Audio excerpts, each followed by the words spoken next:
Production funding for this program is provided by the Fred B. and Ruth B. Ziegler Foundation of Jennings, Louisiana.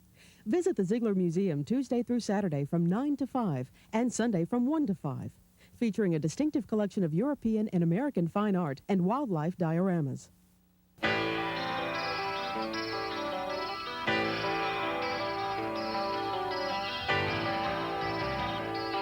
Tonight on Louisiana, the state we're in.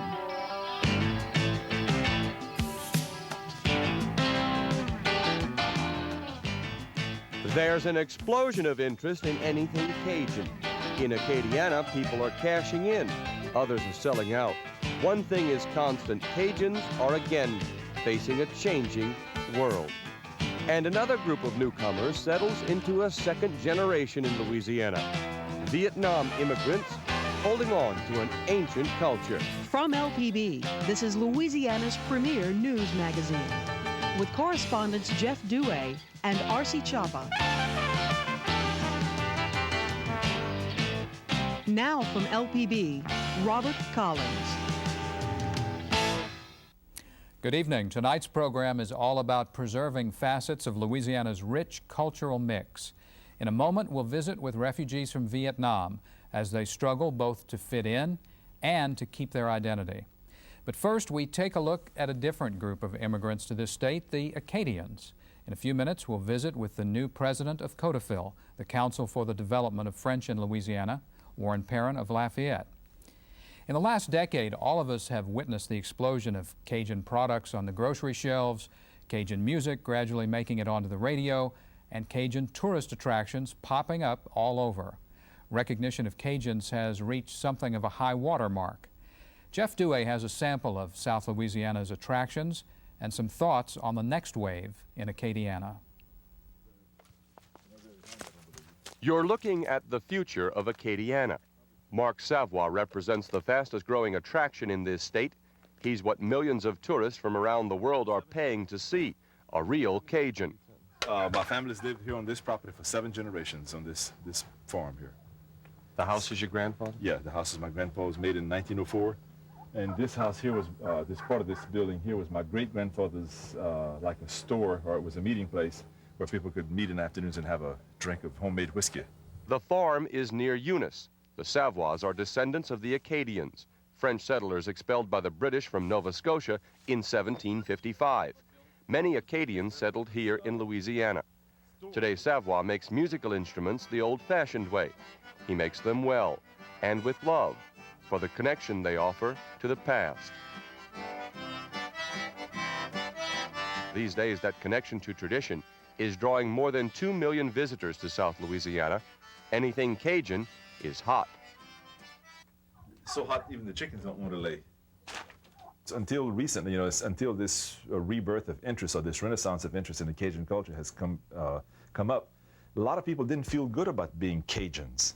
And if you hate bananas and you run a fruit stand, you won't push bananas when the customer comes in. You push whatever you like. And since a lot of local people always felt bad that this was a stigma, this heritage business, they don't really see that it's a potential for something very big as far as tourism is concerned. They say, well, I've always felt bad about my culture. I can't possibly see that somebody from Victoria, Australia would want to come here to see this. But the fact remains that they do want to see this. They want to see it so badly they've been lining up at an old vaudeville theater in Eunice to witness Cajun culture firsthand. This is the real thing, not just a show for the tourist. A Cajun revival program featuring whip-cracking contest, recipes, and local down-hominess. Waiting backstage, a band from Lawtell. Oh, it's always a nice crowd down here. Big crowd. Everybody that's coming over sees all the Corey and Cajun trio music. It's always live. How do you play this?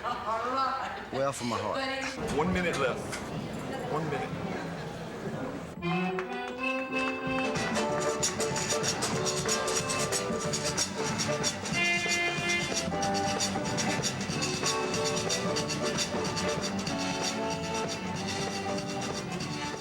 People want to learn this music and write to me and say, well, send me a video or send me a record or send me a written sheet of music. How can I learn this music? And I write back to them and say, that's not the way you learn this music.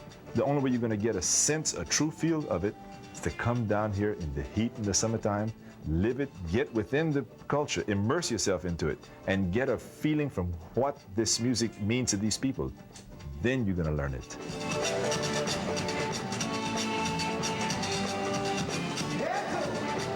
I love it. French music and everything. I was born and raised on that, okay? When we were kids, we danced this. We were 12, 13 years old. Our mother and father brought us, and we danced, and we still love it. They ought to charge more, you know? 10 generations of... Barry Ancelet is a writer and folklorist at USL. We find just lots and lots of the younger generations wanting to return to Cajun music and Cajun cuisine and Cajun architecture, and they want to learn about their history. They want to learn about what makes them specifically who they are, so that they don't get turned into a plastic credit card, you know. The modern Cajuns are, of course, doctors and dentists and barbers, and still, sometimes, trappers and fishermen like their not-so-distant ancestors. There are fewer and fewer Cajuns living on backcountry lanes, fewer followers of the old ways for the tourist to see. Where's the alligators? That's why Geraldine and Curtis Alamo make a nice living with their Atchafalaya swamp tour. People from all over the world come out here, and then after they get back home, usually we get letters or a postcard from them, how they enjoyed being out here around us in Cajun country, because they can't understand how we Cajuns are so friendly. In the spring, visitors flock to their landing and restaurant in Henderson. 10 years ago, swamp tours were a novelty. Now there are 40 in the state. Très bonne promenade sur le bateau. Là, this French couple had a good time. They're saying they saw many interesting birds and things they could not see in Paris. Des choses que nous n'avions jamais vues avant, que nous n'avons pas en France. Kel understatement. Boris Auxman took the tour this day. He is from Estonia. I like to sample local fare. Like today I had some alligator, which I've had before, but not Louisiana alligator, because I've had alligator in Papua New Guinea, and it's very good. A lot of people won't eat alligator. And a lot of people won't eat crawfish. Well, crawfish in our country was a delicacy. A lot of people from France because of the French culture. And they're always happy when they get here and we start speaking French to them, because they go to the cities and nobody speaks French. It's part of our history, and we've always loved it. It's a beautiful place, and everybody wants to see it. Since the reawakening of Cajun pride, Cajuns have been finding ways to show off their land, language, music, and traditions. Some traditions unchanged since before they came to the New World. Just by the looks of it, you can believe the Cajun Mardi Gras in Mamou dates back to the Dark Ages. The point is having a good time before Lent starts. We were going to go out there and catch some chickens and bring them back and cook a big gumbo and dance all night long. Woo-hoo! Through the country they ride. Following the horsemen these days are trucks and three-wheelers. The route is a secret known only by the captain in purple and gold. They scare up chickens, onions, shallots, and anything else to build a gumbo. At the first stop, the main ingredient flew into a tree. All the while, the bandwagon plays pure Cajun.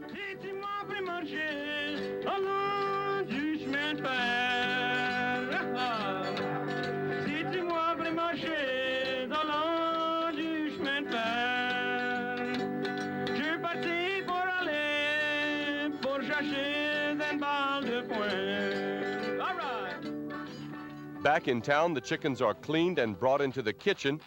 3 generations here. Do this once a year, like Mardi Gras. A long time ago, we used to do that in Cajuns. And we didn't ask them for a chicken. we steal the chicken. We run down there, we steal one. Then that man come down there and he was mad. We cut out with chickens, and then we start off our gumbo. We put our water in our roux. But we have 5 pints of roux. And our onions, onion tails, parsley, seasoning. And I guess about 5 pounds of homemade sauces. And that's how we make our big Mardi Gras gumbo. For all the Cajuns around here. In Big Mamou. In Big Mamou.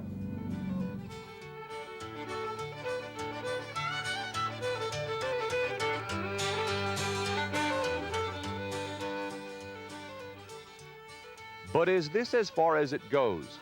Swamp tours, a rollicking old time on the Cajun prairie, or a rowdy time in the streets of Lafayette? No, the self-awareness of Cajuns is on a roll. Not only have they conquered an inferiority complex, they've learned to promote Cajun beyond the natural into the realm of the Cajun tourist attraction. Since it opened in 1990, 500,000 gawkers from Iowa to Ireland have toured Vermilionville, this recreation of an old Cajun village. Super quaint, hyper Cajun. Don't worry, I'm fully aware how corny this shot is, especially considering that modern Cajuns would sooner have an Evinrude-powered aluminum flatboat than a pirogue like this. But this is Vermilionville. Some of the buildings are replicas, some of the grounds landscaped, most of the atmosphere, well, a Cajun theme park.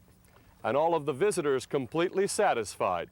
Tourists who come to Acadiana to witness real Cajun culture usually don't know where the old people really dance the two-step on Saturday night. Try a VFW hall on the Opelousas Highway or DI's in Basile. What the tourists expect and therefore want to see is the traditional chanka-chank. Critics and purists say, of course, that here they may get some of the authentic sound, but little of the fury and an experience signifying nothing more than a history lesson. Calm down, those critics are also saying. Showing off this wonderful culture is one thing, but Cajuns don't live in cabons anymore. To withstand the diluting powers of television, mass marketing, and the national superculture, Cajuns cannot forget the important things that will keep their traditions alive into the next century. Number one on the endangered list, their language. Again, folklorist Barry Ancelet. We are beginning to see the signs of growing pains. We're moving from childhood to adolescence and beyond. What seemed to be a relatively simple thing, you know, you revive the language and you teach people about the culture, and then everything works okay. Well, now we're being faced with slightly more complex questions. How does this language work? How do you write it? Can you write it? Is there a written form for it? Can it have a literature? Can we have a literature in French, but based here in South Louisiana? The next wave, according to Ancelet, is to reach out to the French-speaking world to enlist its help in saving the language, the Cajun dialect. Maybe using some of the energy Cajuns have spent on promotion in a serious attempt now at preservation. Well, if the next big challenge is preserving the Cajun tongue, we can think of no one better to discuss that with than Warren Perrin of Lafayette, the new president of Codafil. Warren, welcome.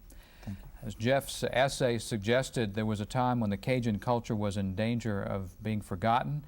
Now it's in danger of being overrun. Is that a good problem or a bad problem to have? Like most problems, it has its good and its bad.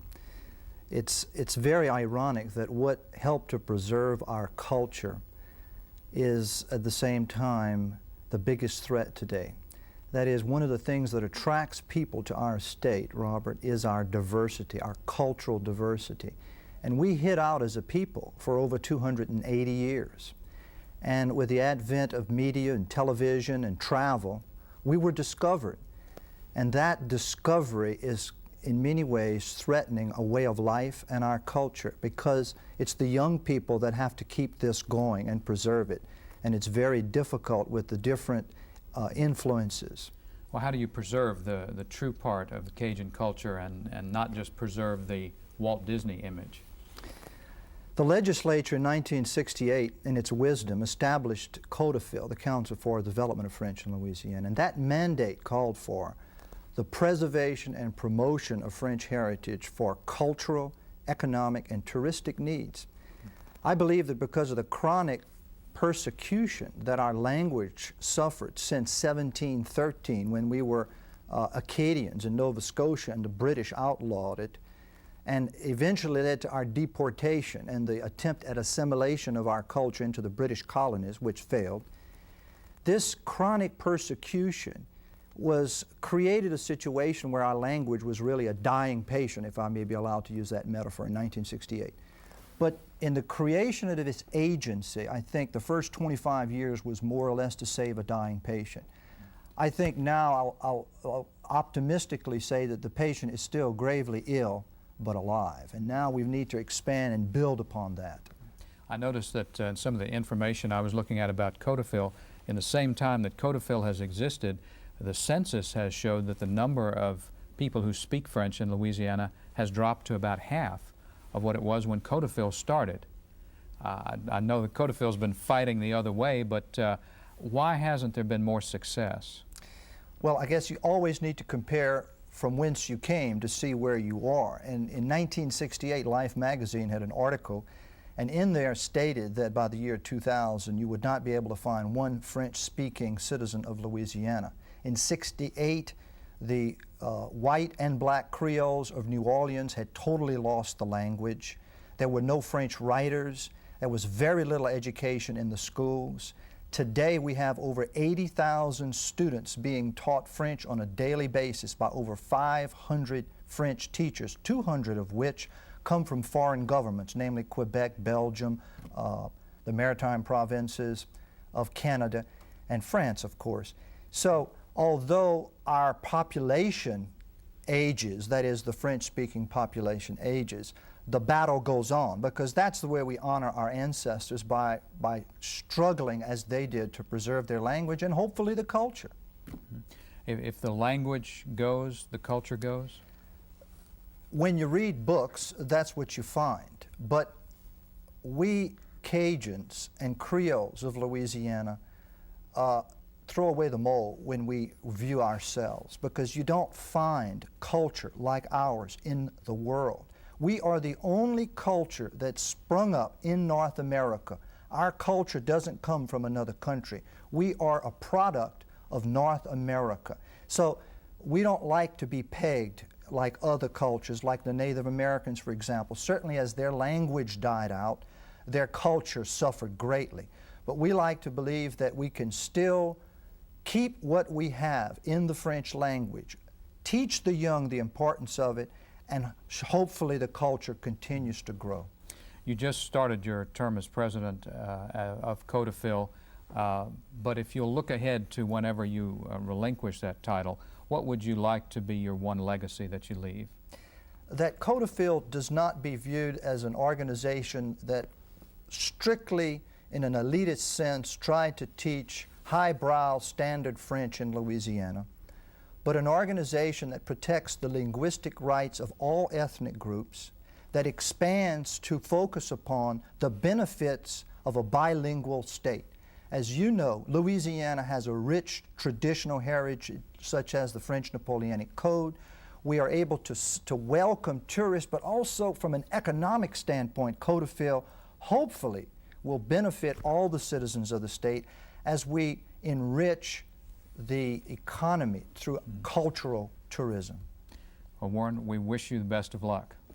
Warren Perrin, president of Coteville, thank you for being with us. Thank you. Okay.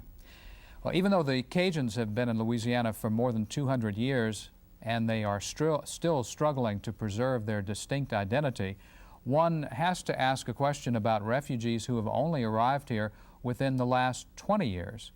Compared to other areas of the country, immigrants from Vietnam have enjoyed a fair amount of tolerance and support in Louisiana. Yet R.C. Chapa has our second story tonight of a culture which is at a crossroads.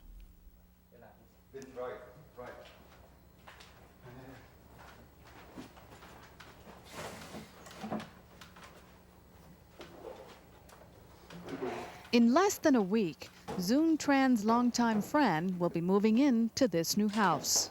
Last time I saw him, I believe, was 1972. And I would be very glad to see him. He's my friend, but I consider him like brother, you know. His friend had written from Vietnam, asking if he would sponsor him and his family so they could come to America. He, of course, was more than happy to. Sun was a captain in South Vietnamese army. And after the communists took over, he was put in jail for 9 years. His wife was a teacher in high school, and also the communists didn't like the teachers. So when Sun was allowed to get out from the prison, it was lucky the U.S. government decided to give them a chance to come here if they could get a sponsor. So he wrote me, and then I did it. The trauma of conquest and revolution caused more than 120,000 people to flee communism in Vietnam. Most of these people fleeing to the United States. Many of the Vietnamese refugees came to Louisiana because of the assistance offered them in the resettlement process by the Roman Catholic Church and various other local agencies. I'm so glad my friend is here, and I think he is and his family is so happy to come to America. Freedom.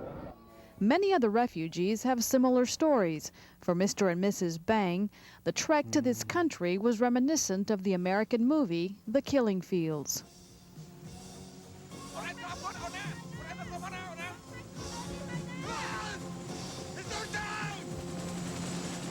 With my background as an officer in the opposite camp, as an officer of their enemy, my children would be stigmatized as belonging to the enemy class. And they would be denied admission to service in the government, denied admission to colleges and universities. There would be virtually no hope for them to have a good life, to have an education. That's the main reason for us to make the decision to go to the United States to look for freedom. The only reason that I want to escape because of the future of my 2 children. Just like most of the housewives in Vietnam, Mrs. Bang worked for the Military Resistance Command and took care of her children. Life seemed so smooth, but when the country collapsed into the communist regime, my husband went to the prison. When the war ended with the collapse of the Saigon government, I and thousands of other officers and civil servants were put in the so-called re-education camps. In fact, they were concentration camps.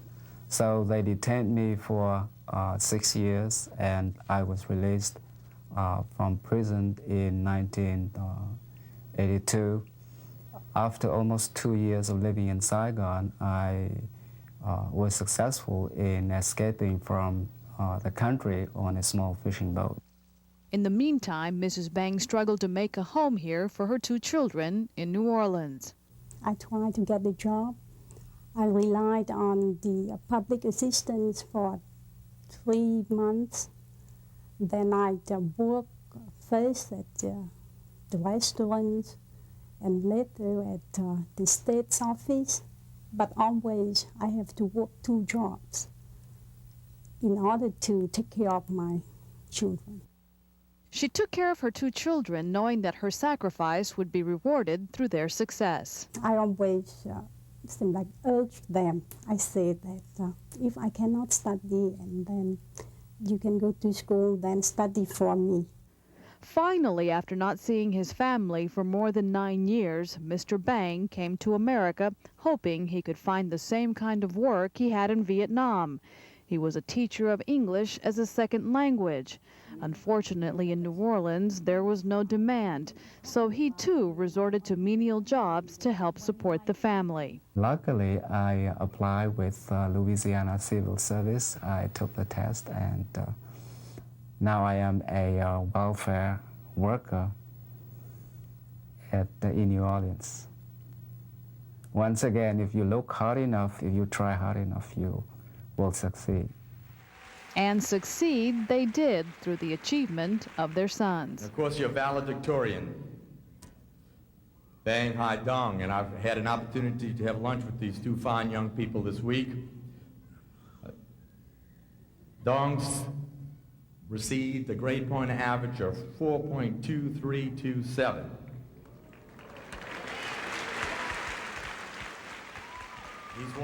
In our culture, our parents are the guiding force throughout our life, and from the earliest moment that I remembered about my school life, education and excellence was stressed, and they stressed that in order for me to get ahead in the tough world out there, I had to study well and make sacrifices, and just basically concentrate on the studies, because that was the only way I could make a living.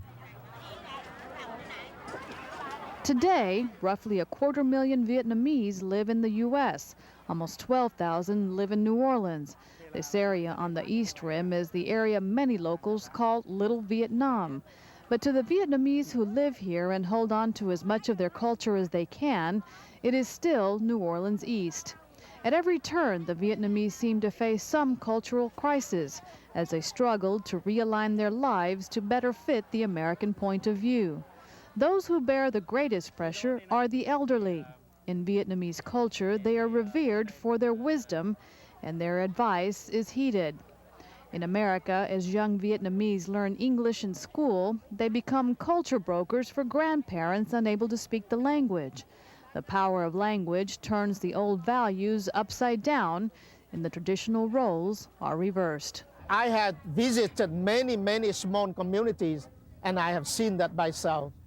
That in the community, rural community up in the north, the Vietnamese children can no longer speak English, Vietnamese I'm talking, so that there's a tremendous gap between their parents and themselves, between the old and the young. And that is a real tragic loss.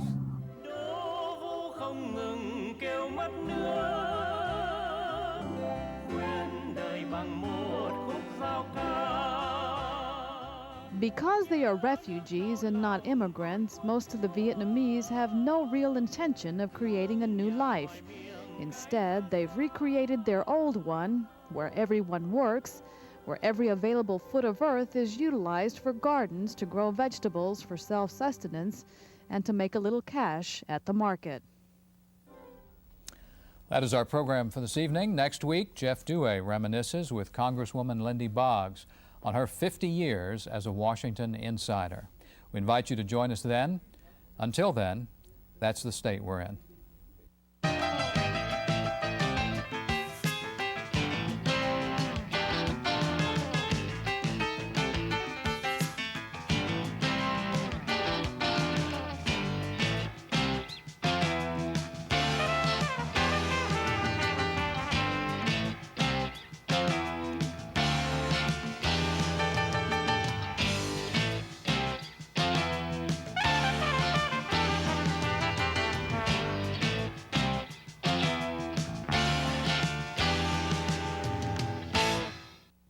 We'd like to hear from you.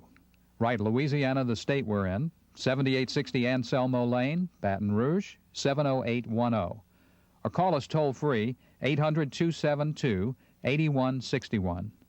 Video cassette copies of this program are available. Production funding for this program is provided by the Fred B. and Ruth B. Ziegler Foundation of Jennings, Louisiana. Visit the Ziegler Museum Tuesday through Saturday from 9 to 5 and Sunday from 1 to 5. Featuring a distinctive collection of European and American fine art and wildlife dioramas.